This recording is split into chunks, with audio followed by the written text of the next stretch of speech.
கட்சியின் காஞ்சிபுரம் மாவட்ட செயலாளர் தோழர் நேரு அவர்களுடைய தலைமையில் இடதுசாரிகள் நடத்தி கொண்டிருக்கும் இந்த ஆர்ப்பாட்டத்திற்கு வருகை தந்திருக்கும் அனைத்து தோழர்களுக்கும் மக்கள் மன்றத்தின் சார்பாக வணக்கத்தை தெரியப்படுத்திக் கொள்கிறேன். தோழர்களே, தொடர்ச்சியாக அமெரிக்கா பல்வேறு நாடுகள் மீது யாரெல்லாம் அவர்களுக்கு கட்டுப்படவில்லையோ அந்த நாடுகள் மீதெல்லாம் பொருளாதார தடைகளை ஏற்படுத்துவது, பிறகு அந்த அரசு பொருளாதார ரீதியாக நலிவடைந்த பிறகு அங்கு போரை நிகழ்த்துவது, ஒரு பொம்மை அரசாங்கத்தை கொண்டு வருவது என்ற வகையில் தொடர்ந்து அமெரிக்கா யுத்த வெறியோடு செயல்பட்டு கொண்டிருக்கிறது. தோழர்களே, முதலாளித்துவம் அதன் உச்சம் ஏகாதிபத்தியம் என்பார் லெனின். ஏகாதிபத்தியம் எப்பொழுதும் அப்படித்தான் செயல்படும். அமெரிக்கா மக்களுக்கு தேவையான அத்தியாவசியமான பொருட்களை உற்பத்தி செய்வதில்லை. அராஜக உற்பத்தியில் ஈடுபடும் அமெரிக்கா தொடர்ந்து தயாரித்து வருவது ஆயுதங்களைத்தான். அந்த ஆயுதங்கள் விற்பனையாக வேண்டும் என்றால் தொடர்ச்சியாக போர்கள் நிகழ்ந்து கொண்டே இருக்க வேண்டும். தோழர்களே,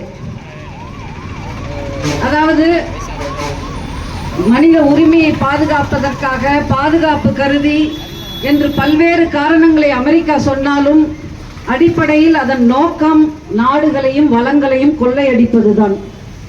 முன்பெல்லாம் அது சீனியர் புஷ் காலமாக இருக்கட்டும், பிறகு அமெரிக்க அதிபர்களாக இருக்கட்டும், சற்றே நாகரிகத்தோடு செய்த விஷயங்களை இன்றைய ட்ரம்ப் எப்படி செய்கிறார் என்றால், நான் உலக ரவுடி தான், கொள்ளையடிப்பவன் தான் என்று பகிரங்கமாக செயல்பட்டு கொண்டிருக்கிறார். அது ஒன்றுதான் வேறுபாடை தவிர தொடர்ச்சியாக ஏகாதிபத்தியங்கள் இப்படித்தான் செயல்பட்டு கொண்டிருக்கிறது. சொல்கிறார் ஏஐ கிளாட் யூஸ் பண்ணாராம். கிளாட் எதற்கு பயன்படுகிறது தோழர்களே? வளர்ந்த தொழில்நுட்பம். மனிதர்கள் எல்லாம் ஓய்வு எடுத்துக் கொண்டிருக்கலாம். 12 மணி நேரம் வேலை செய்ய தேவையில்லை. 4 மணி நேரம் வேலை செய்துவிட்டு ஓய்வெடுக்கக்கூடிய அத்தனை வசதிகளையும் செய்து தரக்கூடிய கிளாட் போன்ற செயற்கை நுண்ணறிவு இன்று எதற்காக பயன்படுகிறது என்பதுதான் வருத்தத்தை அளிக்கிறது. எப்பேற்பட்ட தொழில்நுட்பமாக இருந்தாலும் அது யார் கையில் இருக்கிறது என்பதுதான் முக்கியம்.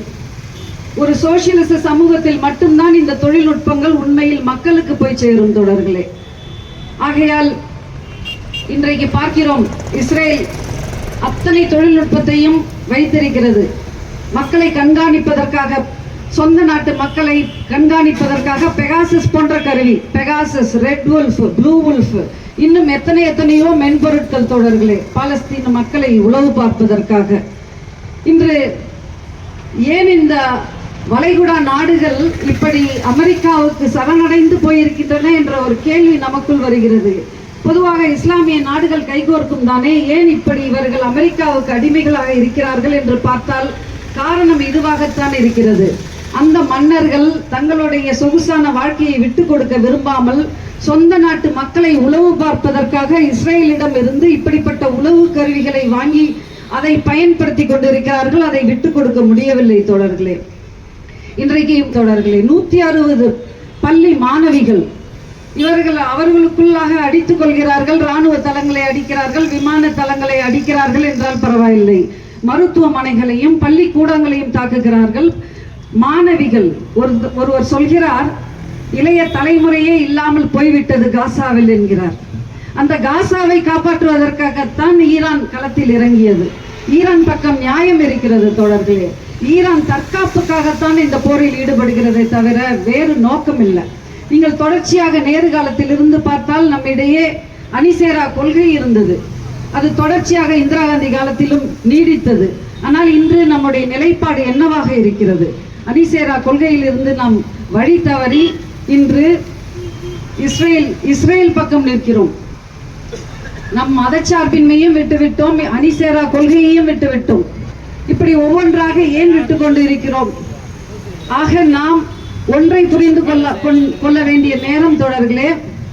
எப்படி இவர்கள் RSS கோல்வால்கர் எப்படி ஹிட்லரையும் முசோலினியும் தூக்கி கொண்டாடினார்களோ அதுபோல்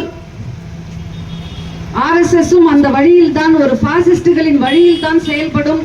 மோடியும் அந்த வழியில் தான் செயல்பட்டு கொண்டிருக்கிறார்.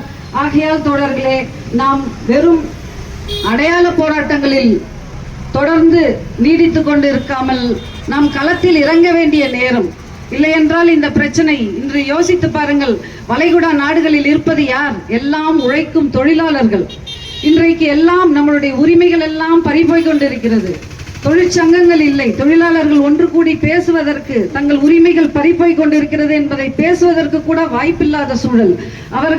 அவரவர் வீட்டிலிருந்தே வேலை செய்ய வேண்டும் என்றால் எப்படி பேச முடியும்? எப்படி ஒன்று திரள முடியும்? இந்த ஏகாதிபத்தியங்களுக்கு எதிராக, முதலாளித்துவத்துக்கு எதிராக ஒன்றும் செய்ய முடியாத ஒரு நிலையில் இருக்கிறோம். ஆனால் ஒன்று தோழர்களே, எவ்வளவுக்கு எவ்வளவு அடி விழுகிறதோ, இன்று ஈரானில் உள்ள ஒவ்வொரு குழந்தையும் ஒரு ஏகாதிபத்திய எதிர்ப்பு போராளியாகத்தான் மலர்ந்து கொண்டிருக்கிறார். அந்த வகையில் நம் இந்தியாவின் மீதும் குண்டு விழுந்தால்தான் நாம் எழுந்திருப்போம் என்ற இல்லாமல், நாம் இன்றே ஆபத்தை உணர்ந்து, ஈரானுக்கு நடப்பதுதான் நாளை நமக்கும். எனக்கு முன்பே பேசியவர் சொன்னார், அன்றிலிருந்து சேகேரா தொடங்கி, ஆலண்டே தொடங்கி, சதாம் ஹுசேன், கடாஃபி என்று அடுத்தடுத்து வெனிசுலா அதிபர், இப்படி பட்ட பகலில் தன்னுடைய அராஜகத்தை நடத்தி கொண்டிருக்கும் அமெரிக்காவை நாம் கண்டு கொள்ளாமல் விட்டால் தோழர்களே, பெருசா சொல்லிக்கிறாங்க, பீத்திக்கிறாங்க. ஜனநாயக மிக்க நாடு, உலகத்திலேயே ஜனநாயகம், எப்படி சொல்ல முடியும் அமெரிக்கா ஒரு ஜனநாயக நாடு என்று?